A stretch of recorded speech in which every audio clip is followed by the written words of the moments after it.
మరో historical free trade deal కు రంగం సిద్ధమైంది.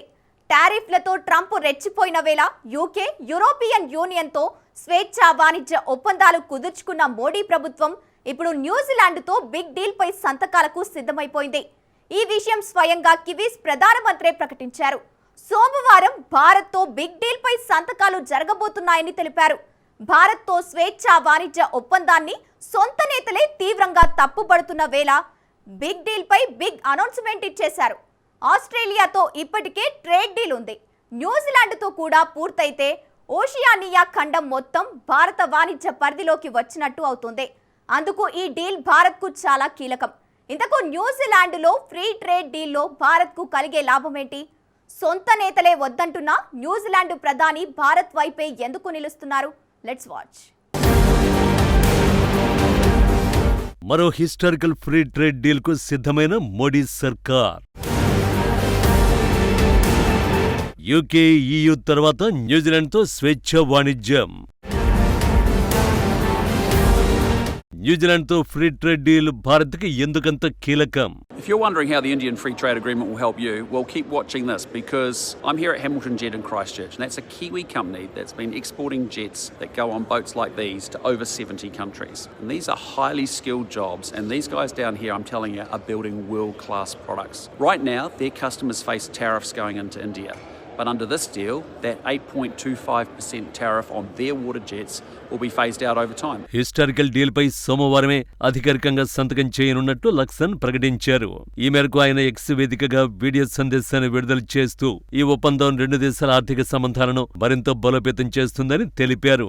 న్యూజిలాండ్లోని క్రాస్ చర్చిలో హామిల్టన్ జెట్ అనే ప్రముఖ తయారీ సంస్థను సందర్శించిన సందర్భంగా లక్సన్ ఈ ప్రకటన చేశారు. ప్రపంచవ్యాప్తంగా 70కి పైగా దేశాలకు వాటర్ జెట్ పరికరాలను ఎగుమతి చేస్తున్న హామిల్టన్ జెట్ సంస్థకు ప్రస్తుతం భారత్కు ఎగుమతులపై సుమారు 8.25% టారిఫ్ చెల్లించాల్సి వస్తోంది. అయితే కొత్త ఫ్రీ ట్రేడ్ అగ్రిమెంట్ అమల్లోకి వస్తే ఈ టారిఫ్ భారం క్రమంగా తగ్గిపోతుందని పేర్కొన్నారు. ఈ ఒప్పందం ఇరు దేశాల మధ్య వ్యాపారాన్ని గణనీయంగా పెంచుతుందని అంచనా.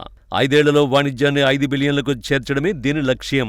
అయితే ఈ ఒప్పందం భారత్కు చాలా కీలకమని వాణిజ్య విశ్లేషకులు చెబుతున్నారు. ఎందుకంటే ఆస్ట్రేలియాతో ఇప్పటికే డీల్ ఉంది. ఇప్పుడు న్యూజిలాండ్తో కూడా పూర్తయితే ఓషియానియా ఖండం మొత్తం ఇప్పుడు భారత వాణిజ్య పరిధిలోకి వస్తుంది.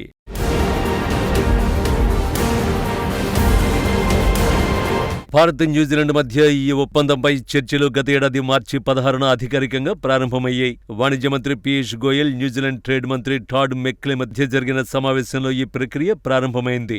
అనంతరం 5 రౌండ్ల చర్చలతో పాటు పలు ప్రత్యక్ష, వర్చువల్ సమావేశాల ద్వారా వేగంగా చర్చలు పూర్తయ్యాయి. డిసెంబర్ 22న ఈ ఒప్పందం తుది రూపు దాల్చింది. అందుకే ఈ FTAను భారత్ అత్యంత వేగంగా పూర్తి చేసిన ఒప్పందాలలో ఒకటిగా భావిస్తున్నారు.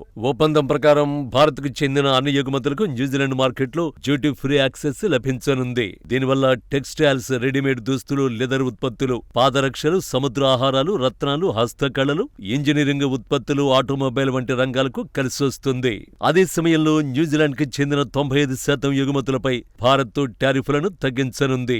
వూల్, కలప, బొగ్గు, వైన్, అవకాడో, బ్లూబెర్రీ వంటి ఉత్పత్తులకు భారత మార్కెట్లో మరింత సులభ ప్రవేశం లభిస్తుంది.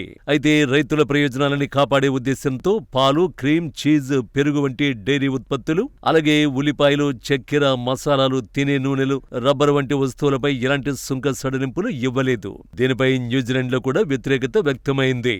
భారత్, న్యూజిలాండ్ మధ్య కుదిరిన స్వేచ్ఛ వాణిజ్య ఒప్పందంపై న్యూజిలాండ్ రాజకీయాల్లో ప్రస్తుతం తీవ్రస్థాయిలో చర్చలు, వివాదాలు నడుస్తున్నాయి. ప్రభుత్వ కూటమిలో భాగస్వామి అయినప్పటికీ న్యూజిలాండ్ ఫస్ట్ పార్టీ నేత విన్స్టన్ పీటర్స్ ఈ ఒప్పందాన్ని తీవ్రంగా వ్యతిరేకిస్తున్నారు. ఆయన ప్రధానంగా 2 కారణాలను చూపుతున్నారు. ఈ ఒప్పందం వాణిజ్యపరమైనది కాదని, ఇది ఫ్రీ మైగ్రేషన్ డీల్ అని విమర్శిస్తున్నారు. భారతీయ నిపుణులకు, విద్యార్థులకు పెద్ద ఎత్తున వీసాలు ఇవ్వడం వల్ల న్యూజిలాండ్లో స్థానిక వనరులపై ఒత్తిడి పెరుగుతుందని ఆయన వాదన. అలాగే 15 ఏళ్లలో 20 బిలియన్ల పెట్టుబడులను భారత్లో పెట్టాలనే నిబంధనను ఆయన పిచ్చితనంగా అభివర్ణించారు. న్యూజిలాండ్ సంపదను వేరే దేశంలో పెట్టుబడిగా పెట్టడం దేశ ప్రయోజనాలకు విరుద్ధమని వాదిస్తున్నారు. అతడొక్కడే కాదు, ప్రధాన ప్రతిపక్షమైన లేబర్ పార్టీ కూడా మొదట్లో ఈ ఒప్పందాన్ని ప్రమాదకరమైనదిగా పేర్కొంది. అయితే తాజాగా దీనికి మద్దతు ప్రకటించింది. కివీస్కు అతి పెద్ద ఎగుమతి రంగమైన డైరీని ఒప్పందం నుంచి భారత్ మినహాయించింది. మన దేశ పాడి రైతుల ప్రయోజనాలను కాపాడడం కోసం న్యూజిలాండ్ పాల ఉత్పత్తులపై సుంకాలను తగ్గించడానికి నిరాకరించింది. నిరాకరించింది. దీనివల్ల తమకు ఆశించిన స్థాయిలో లబ్ధి చేకూరదని న్యూజిలాండ్ పాడి పరిశ్రమ నిపుణులు అసంతృప్తి వ్యక్తం చేస్తున్నారు. ఇలా ఎన్నో విమర్శలున్నా లక్సన్ మాత్రం మన దేశంతో ఒప్పందానికే మొగ్గు చూపారు.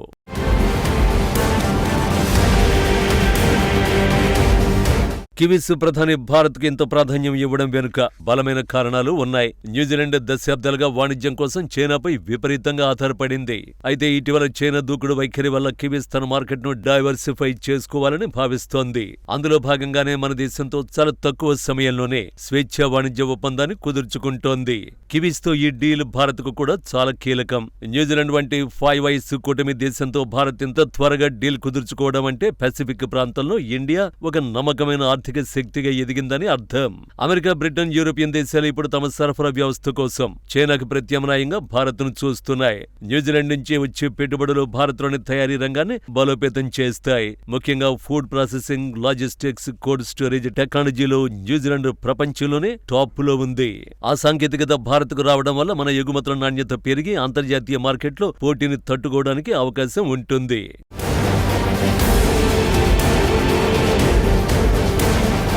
మరోవైపు అమెరికా మార్కెట్పై ఆధారపడడం తగ్గించుకోవడానికి న్యూజిలాండ్తో ఫ్రీ ట్రేడ్ డీల్ సహాయపడుతుంది. అమెరికా ఆర్థిక వ్యవస్థలో హెచ్చుతగ్గులు వచ్చినప్పుడు, వీసా ఆంక్షలు పెంచినప్పుడు భారత ఐటీ ప్రొఫెషనల్ సేవలు దెబ్బతింటాయి. కానీ ఈ డీల్ ద్వారా న్యూజిలాండ్ భారత్కి ఇచ్చిన ముందస్తు వీసా హామీలు అమెరికాలోని H-1B వీసాలకు ఒక ప్రత్యామ్నాయంగా మారుతాయి. భారత యువతకు న్యూజిలాండ్ ఒక కొత్త స్కిల్ హబ్ గా మారుతుంది. అమెరికా మార్కెట్లో ఇబ్బందులు ఎదుర్కొంటున్న ఫార్మా, ఫినిష్డ్ గూడ్స్ కు న్యూజిలాండ్ మార్కెట్ మంచి ప్రత్యామ్నాయం అవుతుందని వాణిజ్య విశ్లేషకులు చెబుతున్నారు. ఆస్ట్రేలియాతో ఇప్పటికే ట్రేడ్ డీల్ ఉంది. ఇప్పుడు న్యూజిలాండ్ తో కూడా పూర్తయింది. అంటే ఓషియానియా ఖండం మొత్తం ఇప్పుడు ఇండియా వాణిజ్య పరిధిలోకి వచ్చింది. తమ వాణిజ్యం కోసం చైనాపై ఆధారపడడాన్ని తగ్గించుకోవాలని చూస్తున్న ఓషియానియా దేశాలకు భారత్ నమ్మకమైన భాగస్వామిగా మారింది అనడానికి ఇదే ఉదాహరణ. ఓవరాల్ గా ఈ ఒప్పందం భారత్ను కేవలం ఒక వినియోగదారు దేశంగా కాకుండా global manufacturing and service hub గా తీర్చిదిద్దడానికి ఒక బలమైన పునాది.